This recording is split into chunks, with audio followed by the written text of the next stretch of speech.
So this is Brandon Green. He and I are connected to OCAT, which Karen Smith, when she came in, was the one who talked to you guys about OCAT. Brandon and I are on the social media committee. That's one of the ones that we're on. So anyway, I asked him if he would come and be willing to, the sign sheet right there.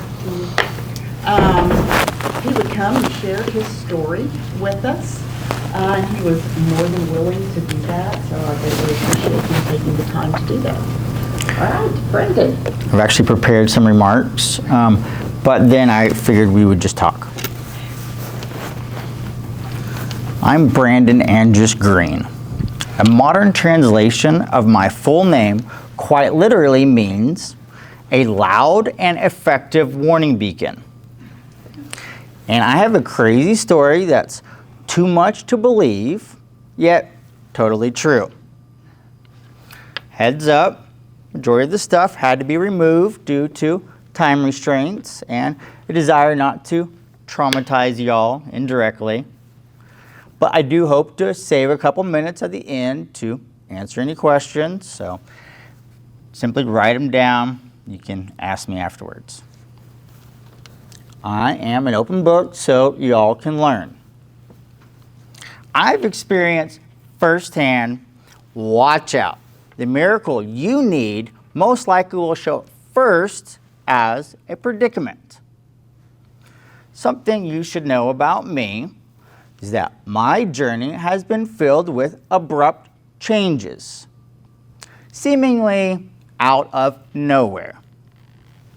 And my years, well, they've been filled with paradoxes. My journey's been a saga. I'll be 40 in November, yet I still get carded for alcohol, but I feel like an old man, hence my little stool over here. I've been around the block so many times, I'm the unofficial tour guide. And I've experienced every second of it with a long list of neurodivergent traits. Neurodivergent simply means differing from the norm. And boy, has that described me. Growing up as the odd duck in our cookie-cutter Christian community, where my unique quirks were more concealed than my teenage browser history. And my childhood, well, it felt like being in a blindfolded race through a maze made of social faux pas. All the while trying to mask my identity like I was auditioning for the next season of RuPaul's Drag Race. Born and raised a stone's throw from here, good neighborhood, loving middle-class family, my childhood lacked for nothing. I count it a blessing. See, I was gifted with a unique way of experiencing life.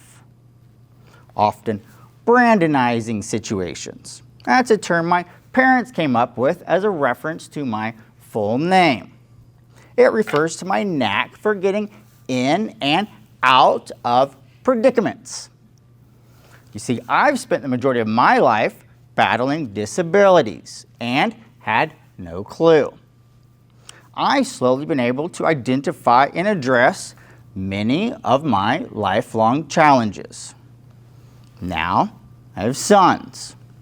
My third mini-me is starting to show a lot of the same neurodivergent traits as me. So just in case any of you all are wondering why I'm here willing to share so candidly, let me explain. I decided it was high time I started sharing, particularly with those born special, like me. See, I have a list of developmental, behavioral, and learning differences. I also stumbled upon the realization that although I look and sound so charismatic and normal, I'm actually a survivor of human trafficking. Yep, this mug has weathered more than just bad hair days. Let me tell you, human trafficking is not just a plot for Liam Neeson movies.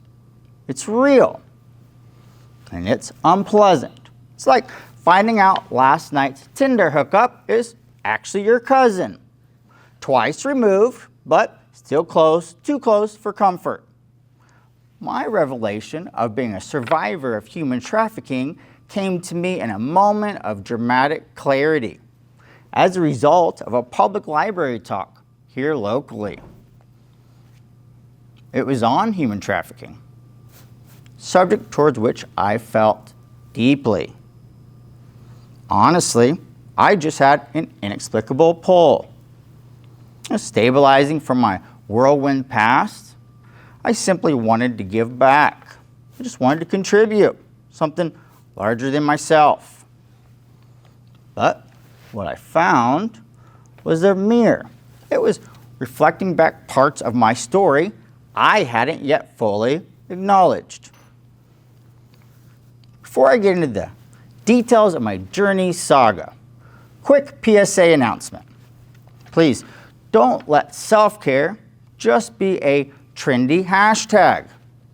It's important, especially in the context of today's topic, the dark realities of human trafficking. An easy to remember definition of trafficking is using people like objects to get money or benefits. I get it. Personally, I'm super sensitive. Nowadays, I don't even do news or TV, so if anything I say feels triggering, feel free to distract yourselves, bow out. It won't offend me. I have tough skin. See, I was born with a list of predispositions, unproductive thoughts mixed with poor identity, a bunch of unidentified repetitive problems in my life. And it wasn't good. I spent the majority of my years dealing with childhood sexual trauma. Add in identity woes, all the while having a bunch of undiagnosed issues, ADHD, dyslexia, autism, OCD, anxiety disorder, and the like. It made my journey quite a peculiar undertaking. I like to say it was akin to trying to read War and Peace while in the middle of a lively strip club. Feasible, I guess, just a little weird. At age 18, I was able to add to the list, victim of kidnapping and torture. Impressive, huh? Well, it's not as fun as it sounds. As a result, life's been a struggle, nonstop for 21 years. From the top of my head to the sole of my feet, I've had to endure nerve, tissue, and muscle damage, along with head injuries, compromised immune system. Needless to say, I've been through a lot. And despite being neurodivergent, differing from the norm, I've had to learn how to thrive. Life's forced me to embrace my unique brand of specialness, which in return has really helped me to get to know adversity. I'm now a bona fide expert on life's dark realities. The reality of human trafficking isn't what I pictured, and in fact, can even be found here locally. Truth can be rather unpleasant. I can tell you, I sure miss some days when being tied up was just a metaphor for being busy. But as I go into the details of my gnarly past, note, I'm the same dude, just different chapters. I say that because I don't know what you guys have going on in your lives. But if I can make it through, so can you. My story's been filled with a bunch of roles. Some have been chosen, Some have been thrust upon me. And as a kid, I found myself involved in the black market. I didn't even know what that meant. I was simply acting out and in need of help. I had all these internal things going on, looking good on the outside, all jacked on the inside. I was simply self-medicating,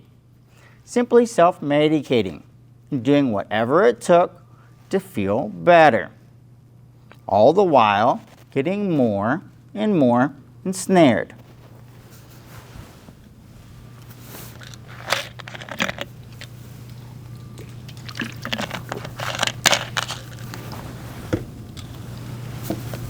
To feel okay, I had to use mind-altering substances.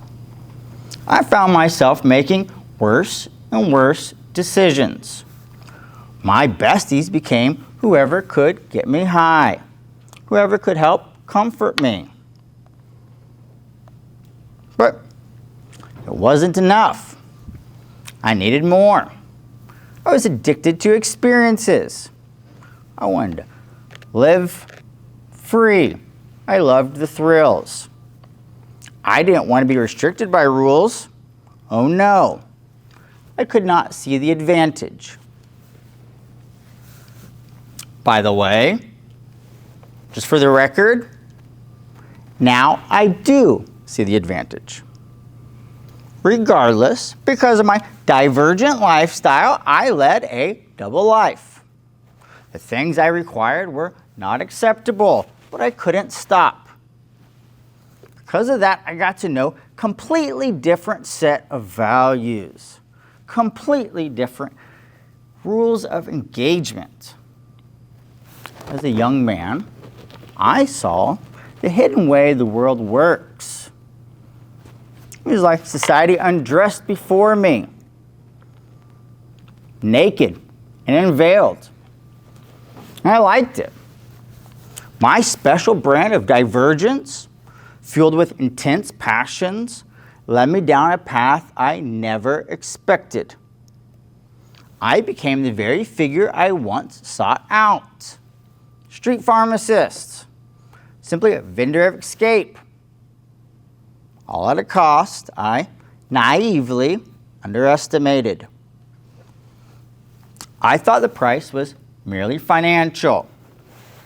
Maybe straining a few relationships along the way. Even as warnings from my youth leader and parents fell on deaf ears, I thought the cost of my lifestyle would mostly be in dollars. I was starting to make plenty of them. But, bless my heart, oh, how short-sighted I was. The real cost? My future. The truth I was too impulsive and naive to see. Now, if I go back and warn my younger self, dude, don't barter tomorrow for today. That's what I'd say. Doubt I would have listened, though. I kind of liked the black market. With its inverted rules, it was like an upside-down world. I felt snug and at home. In the underworld, my predispositions aligned perfectly. Finally found a use. Like a gun in its holster, I felt perfectly placed with my neurodivergent arsenal. Now my disabilities turned into secret weapons. This arsenal actually kept me steps ahead. What previously brought hurdles now brought successes.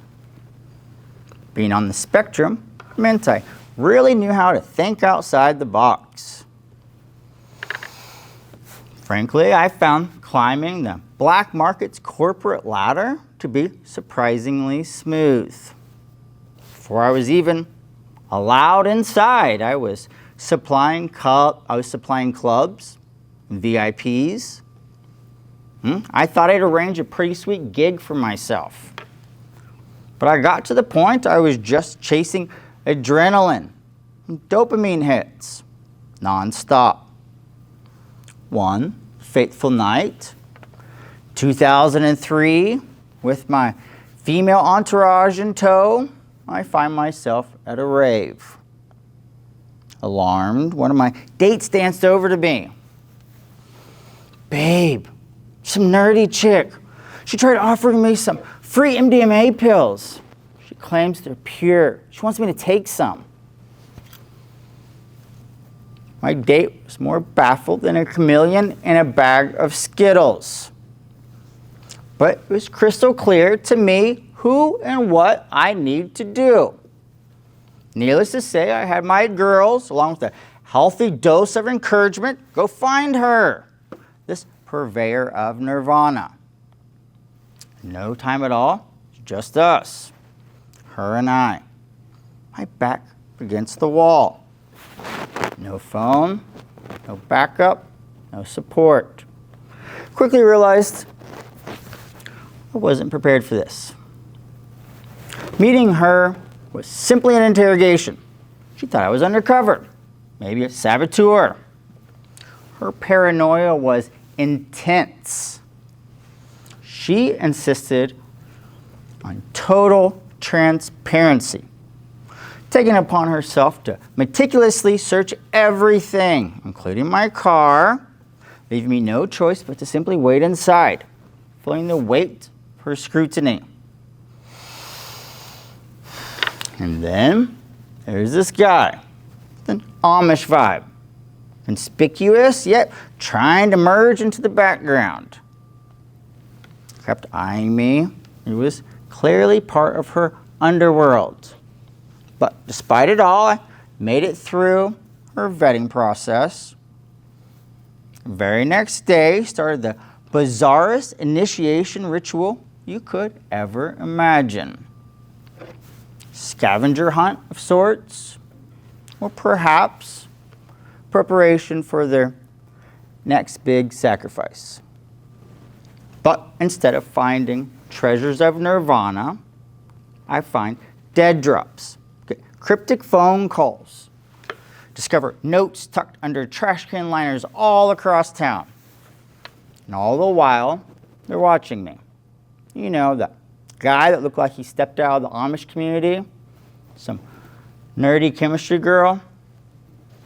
Now, in retrospect, I feel like they're lamb, being led to the slaughter, wholly unaware of the regeneration by fire awaiting me. Get ready for a plot twist that could rival any epic crime novel. Totally unexpected. Picture this. So, months before I ever end up at this rave, long before I ever meet these two, they were smack in the middle of a worldwide LSD operation. That's right, a global LSD empire. Just imagine how I felt finding this out. But it gets even wilder. This whole thing was based out of decommissioned missile silos in Kansas, right over the border. That's right. Places that were once meant for warheads are now the epicenter of psychedelics. And then the guy in charge, the one that looks like he's Amish, just decides to shut everything down and hand everyone over involved to the cops. By the way, they were not on his tail. Now imagine the scene in Tulsa. He's trying to blend in, just look like another guy on the street, our Amish friend. While she, the female trafficker, is masquerading as a nerdy chemistry student at TU. They were once leading this massive operation. Now they're just trying to blend in, even attempting to sell off the remainder of their stash at a rave. And that's where our stories collided. He was like something out of the movies. Going from dominating the LSD scene from missile silos to bumping into me at a rave because they're broke. So there I was, just a regular guy from Oklahoma selling the occasional herbal supplement and party favors to my peeps. I get a chance. I suddenly get offered the chance to trade up. I'm talking a gig to Amsterdam, and not for the tulips, if you catch my drift. It was simply too much for my curly, barely 18-year-old neurodivergent brain. Like a moth to hell's flames, dude, I couldn't resist it. Or her, honestly. Convinced by her story he was only some wild old associate and someone she wanted to be free from. In all our adventures, I started thinking she was the one for me. Someone to love, someone to protect. In her, I saw my own struggles. Always the optimist, I thought we're building a journey together. Building a peaceful life beyond the chaos we always knew. I thought we were ready to start something new from our dark pasts. Simply aiming for a better tomorrow. She had other plans for me. I had sensed her intense feelings for me and naively thought that was enough.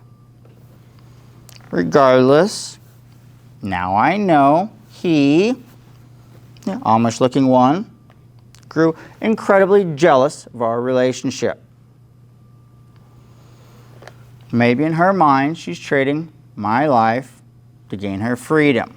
Honestly, I have no clue what happened behind the scenes to cause such Judas-like betrayal. Only they can speak to their motives. Here, I thought I'd secured myself a soulmate. What actually secured was a life of pain. Independence Day, 2003, my freedom was taken away from me. Hotel room 1411 will eternally be etched into my personal history. The dramatic irony across the courthouse's city's main detectives hall lies the room that started it all. When the fireworks thunder came to an end, so did fractals of my soul, unable to mend. I awoke, jolted, excruciating pain, shouting, "Help! No! Stop doing this!" I plead, I beg, exclaimed. "Hey buddy, brother, why are you doing this to me?" Was to be my final, futile plea. "She's mine," as the force of the punt to my groin jolted me awake. "She's mine." Another punt to the groin forced my attention squarely on his face.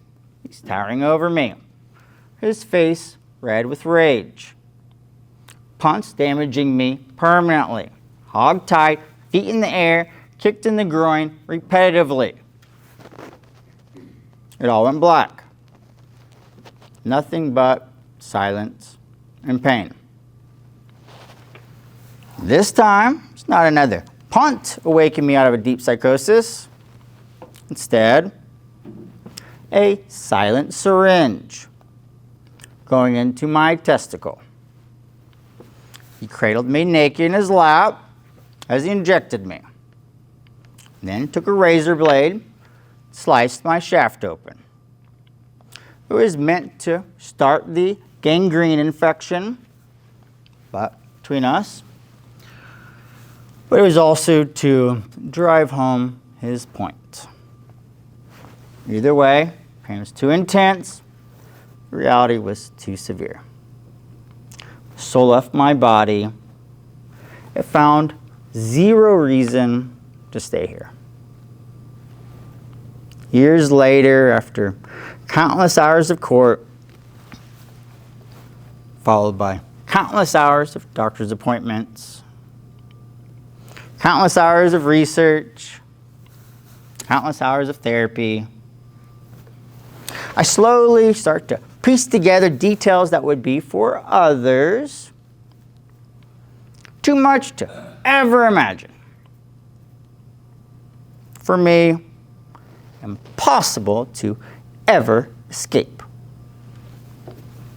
I was removed from the Tulsa hotel room. They placed my tormented, lifeless body on a luggage cart covered with stuff. My next memory, no clue who or what I was. I had no clue what existence was. I knew some things though. Whatever I was, that mangled mass of excruciating pain, I'm riding shotgun, quickly moving car at night. Nothing but a white sheet covering me. Pulled down the previous hotel's linen in terror-stricken confusion.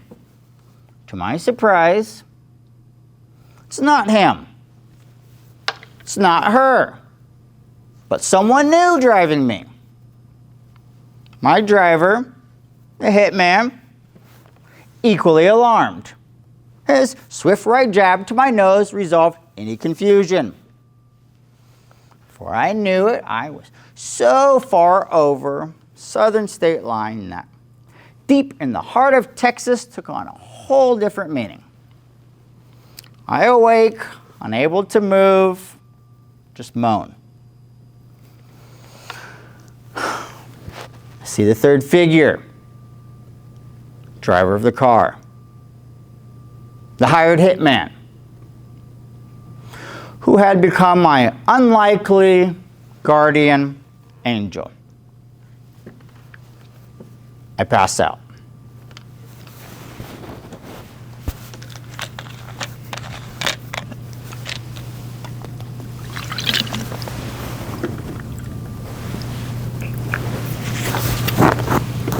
My torturer revives me again to continue playing his games.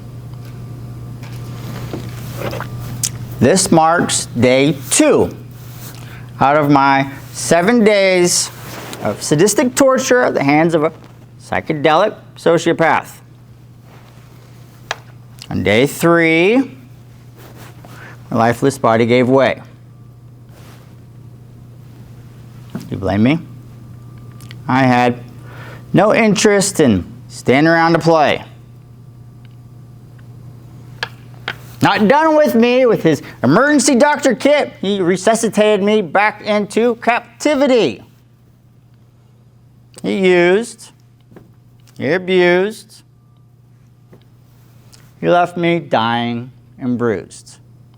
But evidently, even psychedelic sociopathic torturers are keen to rest on the Sabbath. Because on the 7th day, I was laid to rest. Hitman thought I was a snitch. Undercover cop. He'd been hired to teach me a lesson. Instructed to make my murder look like a hate crime against some cross-dressing prostitute. Hoping some redneck sheriff would simply ignore it.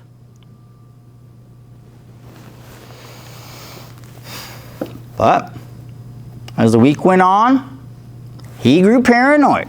He thought they were setting him up to be their fall guy. Sensing something was off, he refused to play along with their twisted plan. He didn't follow through with their setup. Instead of breaking my neck, instead of dressing me up, just dumps my body.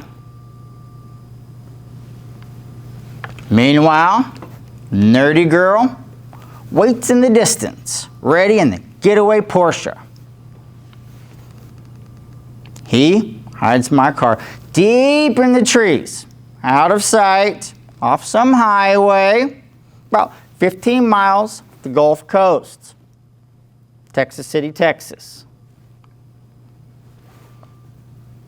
I awoke to the sound of the car door opening.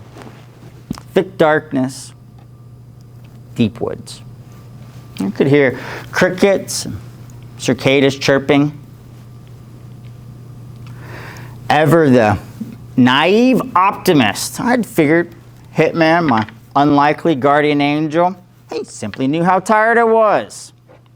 He wanted to let me rest. Like a sleeping kid, I was carried, laid down in the woods.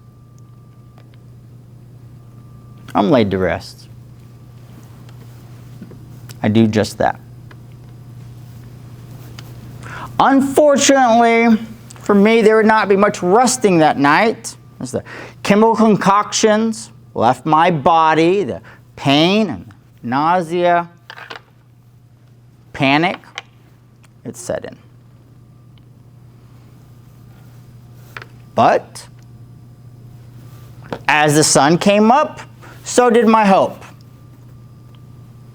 I heard a tractor in the distance, and I attempted to yell through the tree line for assistance. Unable to summon my voice.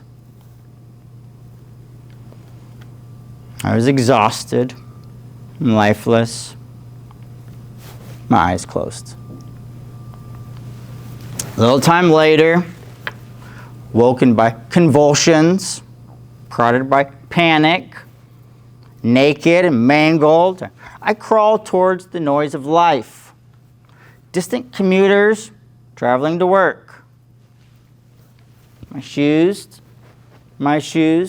Doc Martens, used as pillows. I dragged my black and blue, disfigured mass, roughly the length of my body, before passing out. Burning rays, blistering my skin, roused me for another bout of life fighting dirty. Should I say, fighting dusty.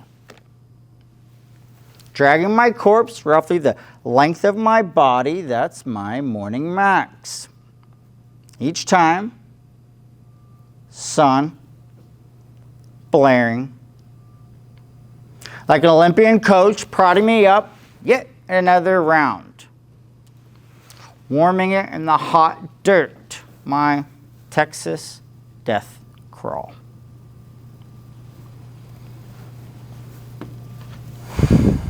After exhausting a lifetime's worth of endurance, combined with the need for water, reprieve, I slowly inched myself to the edge of the woodline,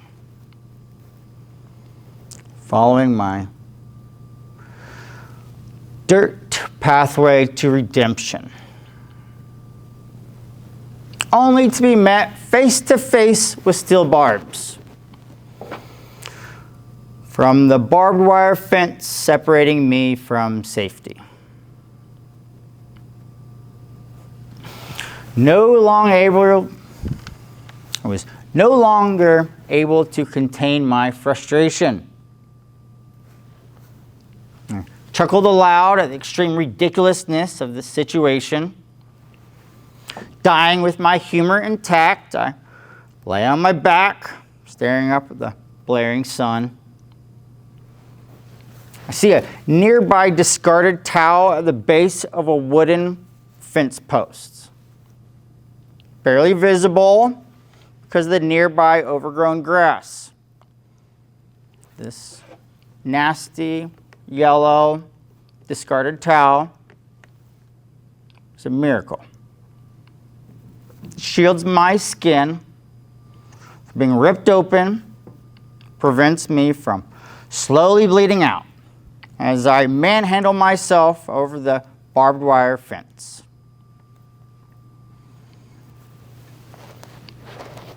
I find myself lying on the access road near an expressway. I watch as Drivers start their morning passing by. Too busy to notice, too busy to help. Dozens of vehicles that day. I didn't know how bad I looked until I saw the reaction of a young brunette girl. She stared happily out the window. She looked me directly in the eyes. The terror on her expression said enough. I look like I'm out of a horror movie. I sat there next to the expressway, my upper body only supported by nearby fence posts. I just wanted to get people's attention. I was just desperate. Out of the corner of my eye, I see a police car approaching from the distance. In a moment of desperation, I muster all of my energy. I wave my arm to hopefully gain his attention.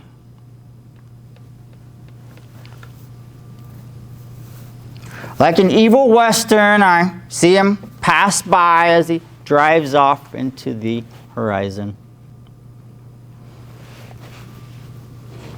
Unable to cry, I simply close my eyes to die. I lift my eyelids at the sound of gravel to the sight of dust clouds. Patrol car coming in reverse, approaching along at a shoulder at a fairly decent pace.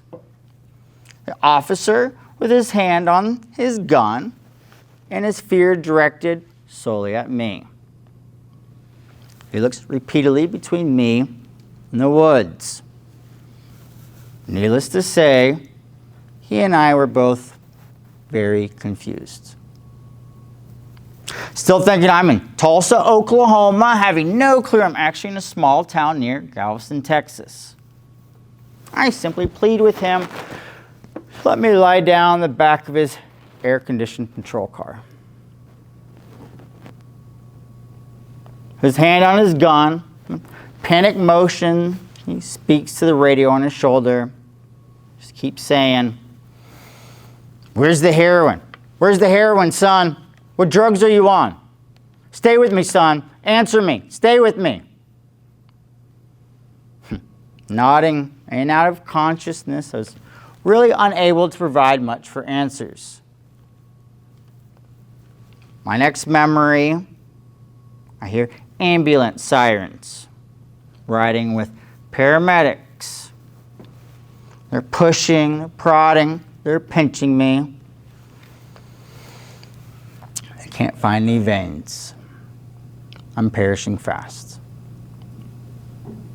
Over the ambulance's radio, I hear them say I have 45 minutes to live.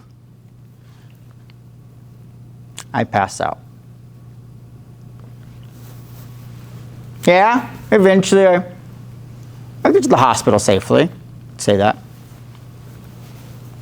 Although they had to do a spinal tap when my lungs collapsed, my body seemingly damaged beyond repair. And they had to keep my hospital stay private so my kidnappers couldn't come finish me off. But, always differing from the norm, I made it past their stupid 45-minute marker. I bet rescuers would get a kick out of hearing my family's turn for me. Oh, that Brandon, they say. Oh, that Brandon. He has to Brandonize everything. It's true. Because of my unique brand of neurodivergence, my lifelong battle with unnamed struggles. It's true. I do. I have a knack for getting in and out of predicaments. Oh, but always at a dear, dear cost. I will say this. I'll say this. My road to recovery, it's been a tough one. It's a daily process. Don't guarantee anyone they can just wake up one day saying they've recovered. Stupid. Heavens no. How could anyone recover from such things? But listen, to come full circle, that's why I'm here. My mini-me's, particularly any special neurodivergent ones. You're why I'm here. It's too late for me. It's not too late for you all. Take it from a kid coming from the black market, all caught up, jacked up internally, to now, I'm raising 3 handsome sons, handsome and healthy. I have an adorable wife. We have a hobby farm. And for a career, I'm an event producer, throwing million-dollar parties for the state's top philanthropists and protecting Oklahoma's youth by getting a bill passed, a harmful, outdated law changed. Listen, been through a lot. But now I'm stronger, more adept. Let's just say there's one thing I've learned. There's one thing I've learned. It's that life does not give you a roadmap. Heavens no, that'd be too easy. Life doesn't give you a roadmap. No. Life gives you a compass. A big slap on the back and says, "Oh, bless your heart, bud. Hope you figure it out." Transformed. Now I'm a person who can boldly and confidently stand before you today. Someone who's navigated the scary waters of neurodivergence without a map. To an individual who stood at the intersection of faith, identity, freedom, and legality, life, death, depravity, recovery, and learning firsthand what it takes to reconcile all the above. It would be great if all my pain could count for something. Before I finish my time with you, I respectfully request, please, please, please, please, please, allow me to share some nuggets of wisdom. No one wants to be told what to do. We all know I'm chief among them. But seriously, please, let's remember a few things. Let's remember to extend grace, not only to those around us, but to ourselves. Let's extend grace to ourselves. This journey, it's about making connections, discovering new things, and looking at this dark world through a kaleidoscope lens. It allows us to see the light in the dark. I used to think human trafficking was something distant, happening far away, involving exotic girls being smuggled across borders for unspeakable acts. It never seemed like something that would personally touch me, especially not in our cookie-cutter Christian community. See, definition of trafficking is simply using people like objects to get money or benefits. I'm sharing this because I believe many of you drawn to a class on human trafficking. Maybe you might see reflections of your experiences, my story. Maybe you've lived through unnamed, undiagnosed struggles, navigating daily without fully understanding their origins. If part of my journey has resonated with you, or perhaps you're coming to terms with being a survivor of childhood sexual trauma, maybe even trafficking, I want you to know you're not alone. This is an invitation to connect, to seek support, start healing. I encourage you to reach out, whether it's me, professor, simply anyone you trust. Recognizing and naming our experiences is a crucial step towards healing. Remember, every setback leads to growth. Adversity often brings us closer to hope and progress. Life's show me miracles that we need typically come first disguised as predicaments. These predicaments, these problems, are meant for us to overcome, shaping us into who we're supposed to be, so we can assist others. There's nothing more powerful than human will.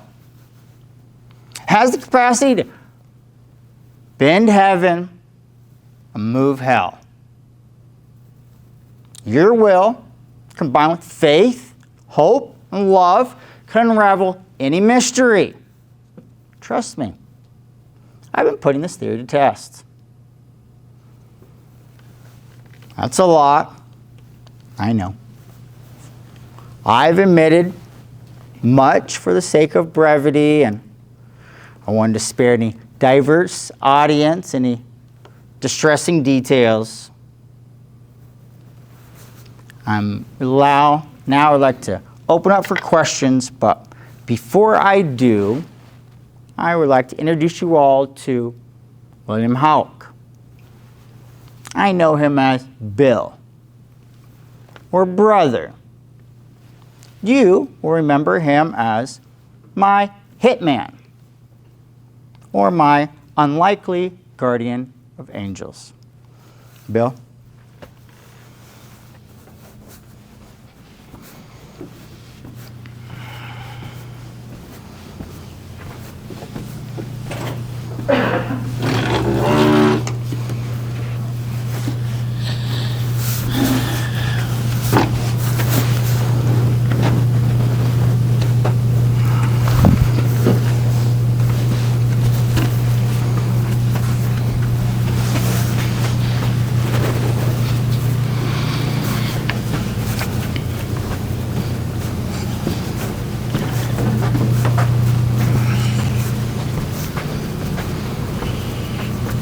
I'll lower this a little bit.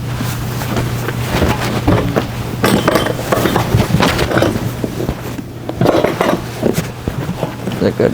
Yeah.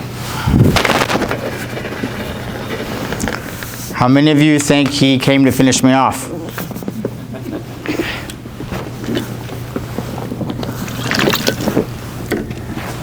We've actually been friends for many years now. So the court process, as you can imagine, was a rough one. But something that Bill did that I really appreciate was he did not snap my neck. He did not put me in a dress. In fact, Bill also found himself in over his head. Sometimes we make small decisions that later prove to be poor. The next thing you know, you have to keep making small decisions. Eventually end up being big decisions that eventually aren't good. throughout the court process, I was actually still in a wheelchair. I had no hair. I was very much still recovering. I was sent to... Wanting to snap my neck. He said wanting to snap my neck. That's probably true. But I was summoned to the courthouse, downtown Tulsa. My father took me and pushed me in my wheelchair. And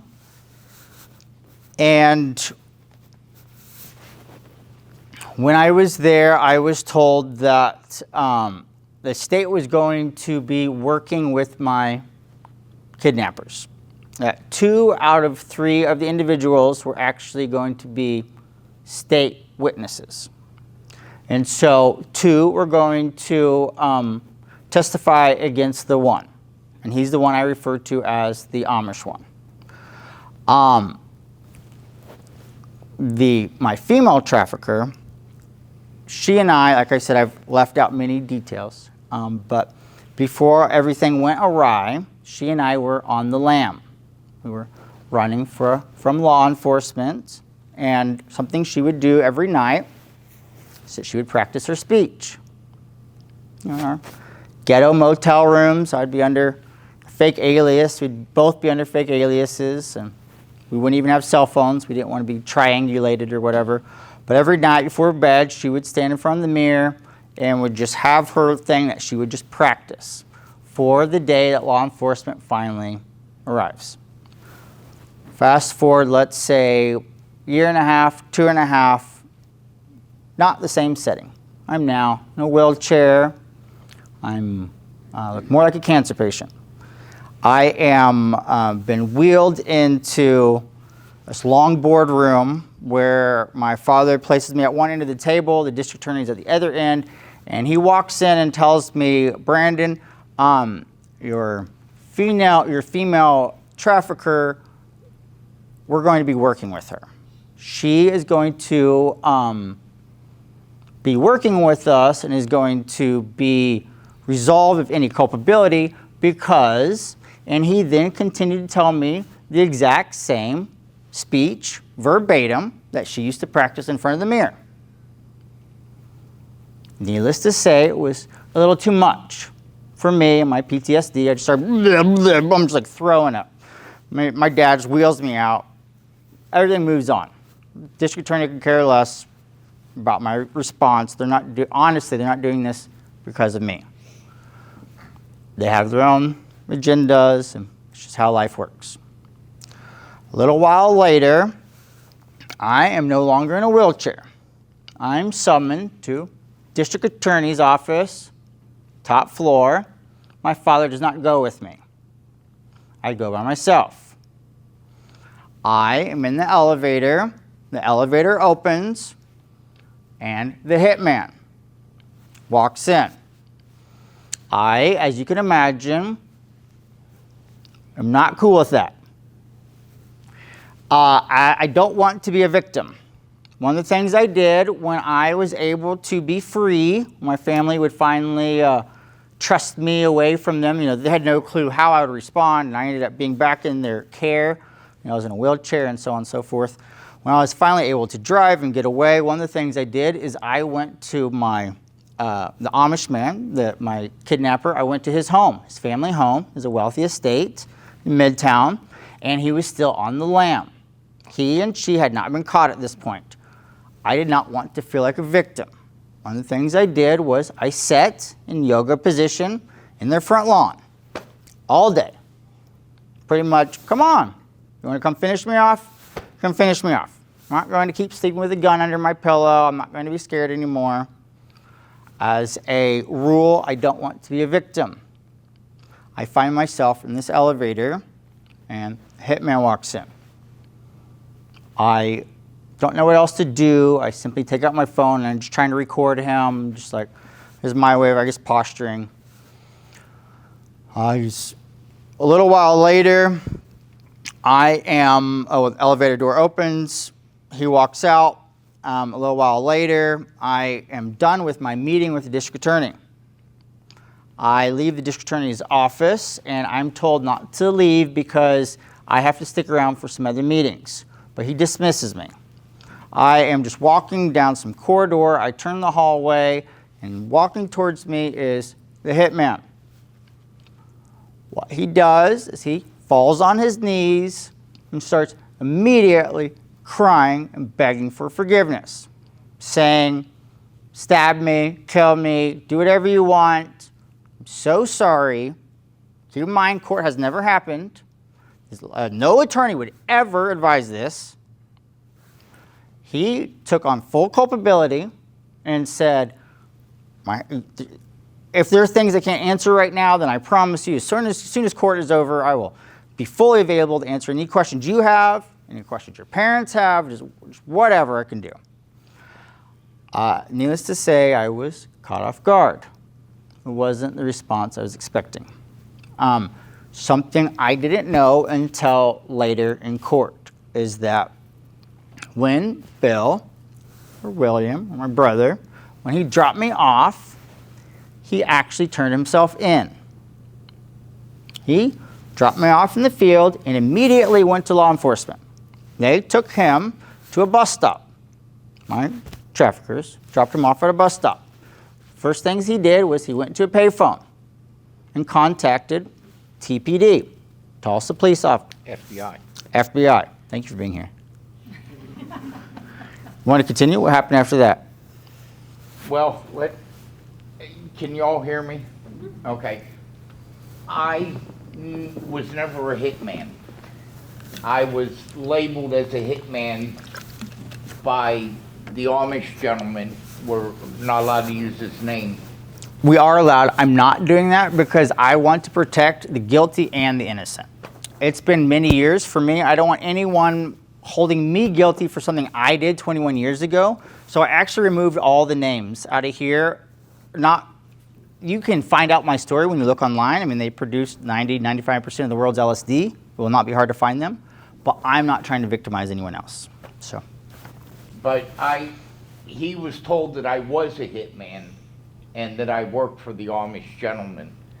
I was never a hitman. I was a truck driver. I was invited to a 4th of July party on the parking garage, the roof of the parking garage, to watch the fireworks.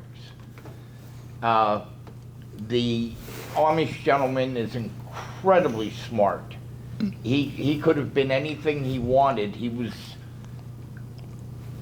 very manipulative. Mm-hmm. He could talk you into doing stuff that you did not want to do. And I did not want to do this. I didn't know Brandon from anybody.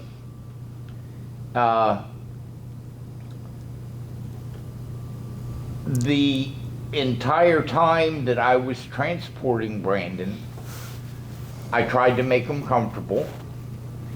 I made sure that he was hydrated. I made sure that he got to eat. What were we in the motel for? 3 days?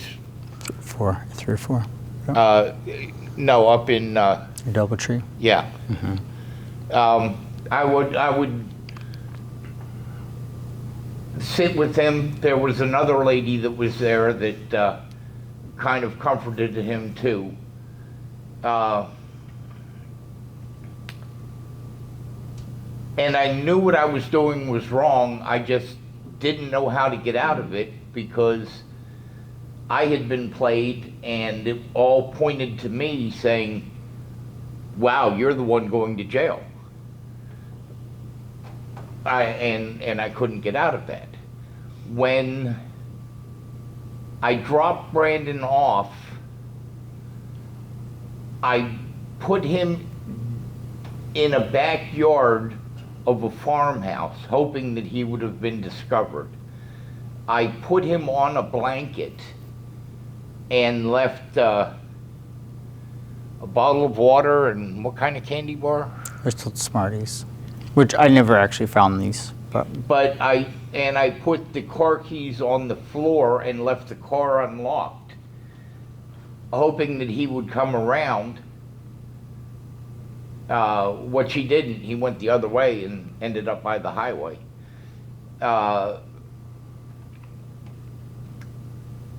And unfortunately, the car was locked, but I'm sure it was auto lock. Regardless, it was not fun.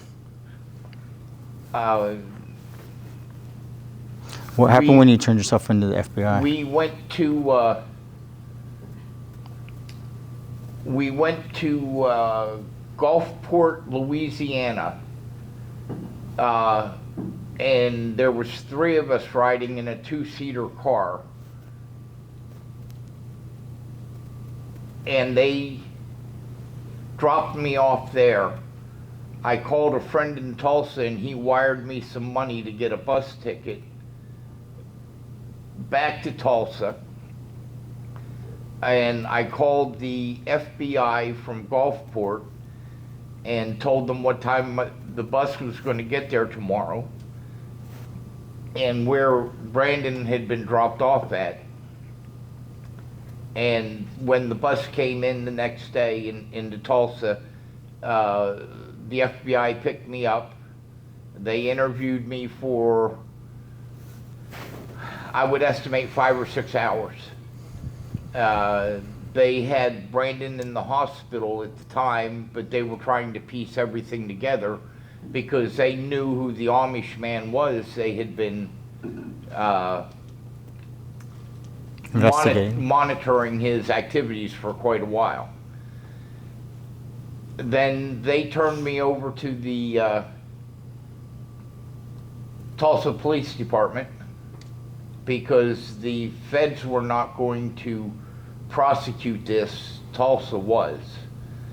And I admitted everything that I had been involved in, everything that I had done. I was expecting a life sentence, but there was no point in trying to deny anything. And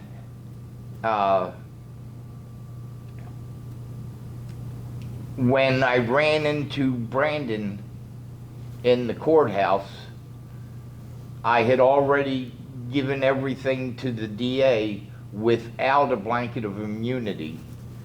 I just said, you know, I did this, this is what I did. And I ran into Brandon, and Brandon said something he said, I just want to punch you in the mouth or something like to that extent. And I said, go ahead, I've already done that. And then I apologized to him. And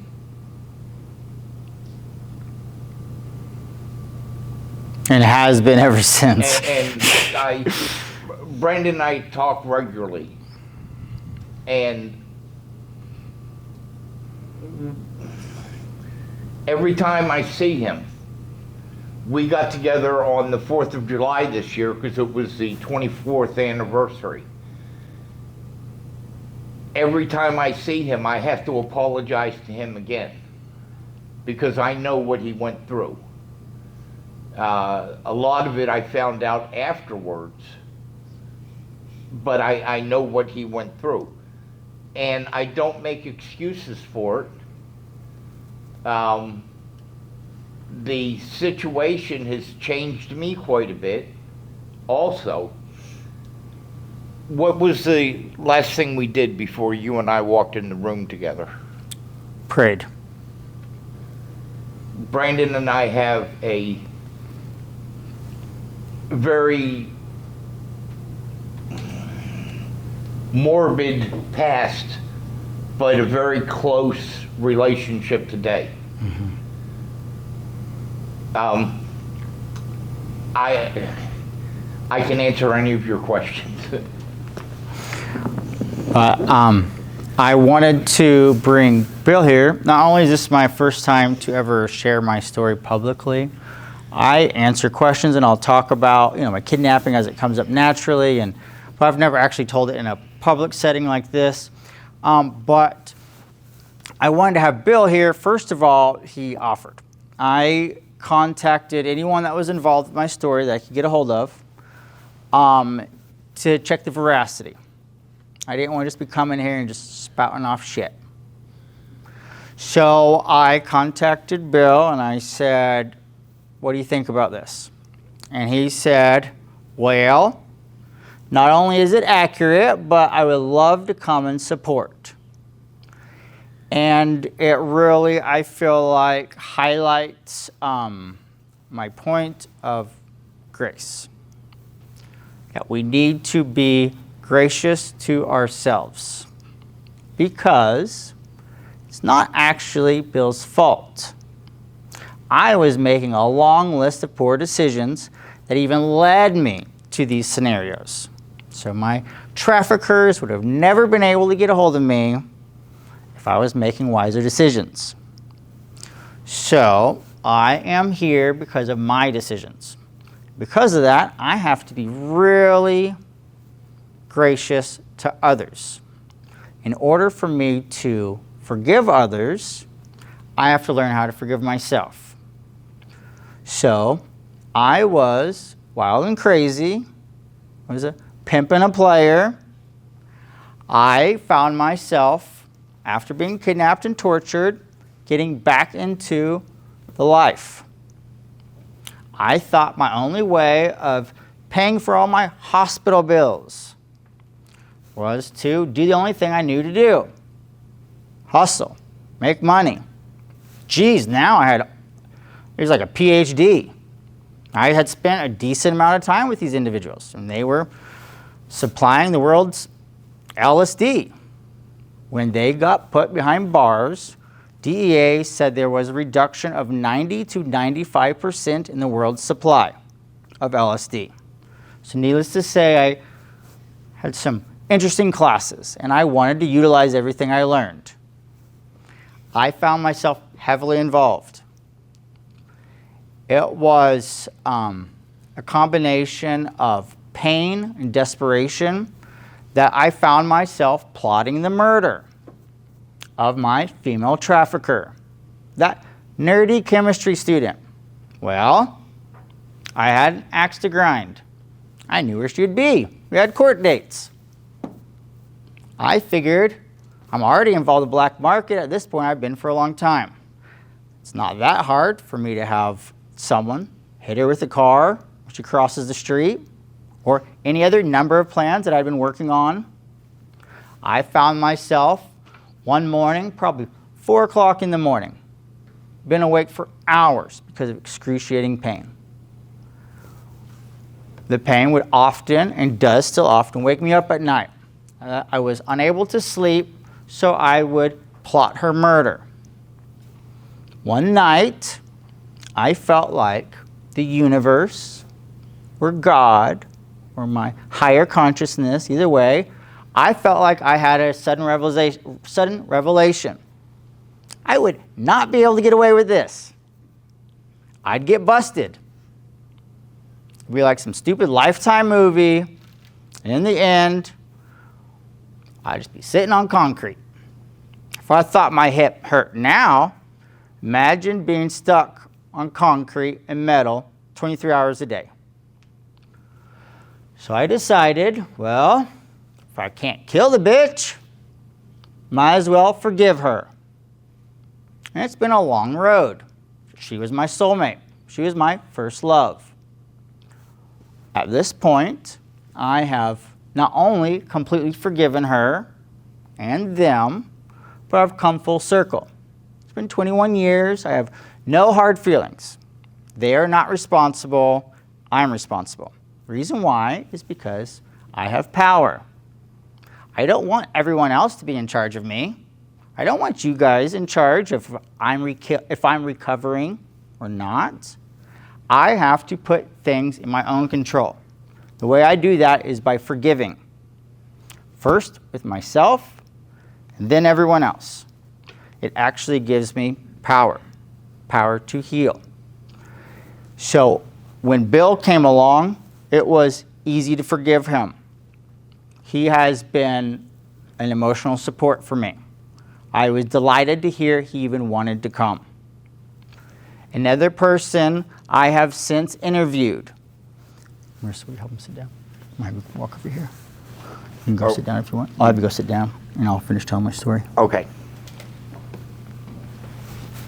This, by the way, is Marissa. This is not my wife. Marissa and I work together. We do events together. She and Daniel and the video guys, we all do events together. I have a beautiful wife and 3 sons, and we live right down the street. You'll see our farm whenever you drive past. We're on 111th. We have all those wild and crazy animals that are just free-ranging. But I had discovered that in order for me to get better, I had to start forgiving. It has been a lot easier for me to forgive everyone else than myself. The real struggle is daily forgiveness. And I have found that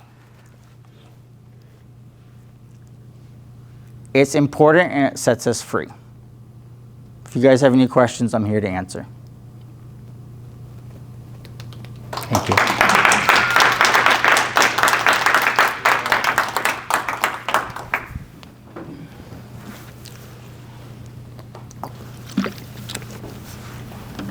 Anyways, I appreciate your guys' time.